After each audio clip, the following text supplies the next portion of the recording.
Raise your voices to the light. Get the truth, you be alright. I think we strongly agree with the kaupapa. I think, you know, when the term vaping comes up, it's sort of a short term and a long term thing.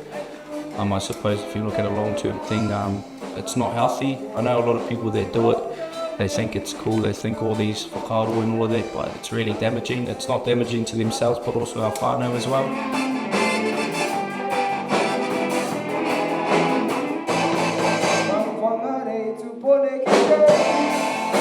E hara noiho te whakaputa i te waiata noiho engari.